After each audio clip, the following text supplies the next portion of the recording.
Let's talk bully culture. What's good, y'all? I am Lonnie Appleton. If you have a couple of minutes, I have a couple of messages. We want to act like bullying only takes place in our schools. We want to act like the bully from school didn't grow up to be a bully at work. We want to act like we don't bully our children. We want to act like we don't bully our spouses. We want to act like a bully is only the big freckled-faced kid who kind of is funny looking and makes fun of people because of his own insecurities. No. Chances are you're a bully too. See, our culture cultivates bully mentality. I no longer have a truck, so I drive Dre's truck. And when I got in his truck yesterday, it was connected to his Bluetooth even though Dre was inside. And so it picked up what he was listening to. And it was some loudmouth ass, cussing and talking all big and bad about another. And then my first thought is all this stuff is staged anyway. You don't think all this beef between celebrities is staged? You don't think these people are paid handsomely to send us to freaking hell? Our celebrities, and look, I'm not against it. I like the smut too. So I don't want you to think that you should not consume. I think you can consume a healthy diet of everything, not just one thing. We mess up because we're only consuming smut. And we're believing smut, and we're replicating smut, and they're paid handsomely to give us that smut to replicate.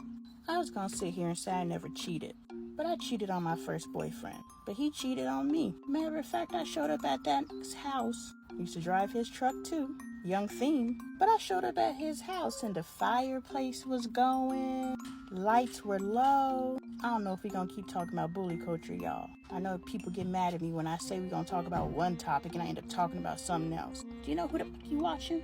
Squirrel. So anyway, I show up because I used to be able to go to his house whether he was home or not and sleep in his bed so that when he got home from work, I'd be in his bed. Convenient. Oh, I thought I was special. That's why I say this guy doesn't necessarily care about you, even if he dates you. He's dating you because he's getting something from you. Not necessarily because he wants to marry you and make you his wife and the mother of his children. Forever and ever and ever. I do. No, I don't mean that shit at all. It just means you're convenient and he could deal with you at close range. Anyway, I get to his crib. I don't even know how I got to this story. But anyway, I get through his crib and I see the Do Me Baby music playing. And I'm like, his brother's his roommate who usually lets me in. I'm banging on the door. I'm like 18, 19, 20. Ain't nobody opening the door. Well, if it was just his brother in there on the Do Me Baby, why isn't his brother opening the door? I just want to go to his room.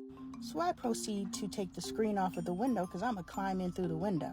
Man, I was wild in my 20s. So back to the time I cheated. What's good, John Lonnie Appleton? If you got a couple of minutes, I got a couple of messages. I believe that there's a difference between someone who cheated and a cheater. Just like I think there's a difference between a hoe and hoe mentality. There's people who hoe because of their situation. I am a situational hoe. When my circumstances changed or my situation changed, I no longer hoed. Same with cheating. I only cheated on one person, but I caught him cheating maybe a month into our relationship. But I was so thirsty for a boyfriend that I was just like, yeah, I know that you're in there cheating. I pretty much caught you cheating. Anyway, let me finish the story. So I start climbing in through the window, right? And now his brother opened the door. I'm doing all this banging and he don't open the door. When a bitch gotta climb through the window, he come and open the door. Oh, nigga, you home now? So anyway, he backs me up and I'm like, look, I'm just trying to go back to the room. I ain't even gotta look at you and your bride in the Do Me Baby. I ain't worried about you. I'm just trying to go to sleep. Left my house all the way in Ahwatukee to come all the way out here in Mesa in the middle of the night. I'm just trying to go to sleep because my dude was at work. Anyway, his brother doesn't let me in. I get into the truck and when I'm halfway down the freeway, my boyfriend calls me and he's like, where you at? What's going on? My brother said blah, blah, blah. I'm like, where you at? I'm at the casino. Which casino? I want to see you standing in the entrance of the casino. I'm at blah, blah, blah. Where's that at? Because that's before navigation. And whatever. So I end up not seeing him there. And I'm like, okay, it's cool. I know you're cheating on me. That man cheated. He actually had his girlfriends. Whoa, this is some crazy stuff, y'all. He actually had his girlfriends calling the house. Because I think this was before cell phones. Cell phones came out when I was in high school, but they weren't as prevalent as they are now. His girlfriends used to call the house and he would tell me they were his classmates because he was a career student. So they're working on a group project and that's why they're calling. And he would tell them that I'm his pregnant baby mama that ain't got nowhere to stay, so I'm staying with him, but we're not together. But in reality, he's fucking both of us, physically and mentally. But I'm like a kid, right? This man was 14 years older than me. Stay away from them old niggas that tell you I could just relate to you. No, you're dumb enough to believe his stuff. And women his age are smart and they're onto him and they don't fuck with that. That's why they come find y'all kids, myself included. So yeah, I caught him cheating on me early in our relationship, but I was so hungry for a relationship. He was my first boyfriend at 19. I went 19 years without a boyfriend. Plenty of sex though. And so when a guy finally wanted to date me and take me seriously, he pretty much got away with whatever he was doing. He wasn't messy. I guess he was messy, but I was stupid. Man, Lifetime ain't got nothing on me. Yeah, so I cheated on him, but he cheated on me first. What's good, John Lonnie Appleton? If you got a couple of minutes, I got a couple of messages. Or maybe just some beans to spill. Your girl is over here spilling tea. In my day, it was beans. Beans sound a little less messy. Ooh, I have a car. I need to go buy some tobacco for my ancestors. I got a reading, y'all. I found a chick. She the real deal. And no, she didn't slide in my DMs. She left a comment on one of my videos. And those of you who are worried about follow backs, go ahead and leave a comment on one of my videos. And I always respond, or at least I try. I have so much. I'm trying. But leave a comment on my most recent video and I'll respond to your comment and I will follow you back when I see you're following me.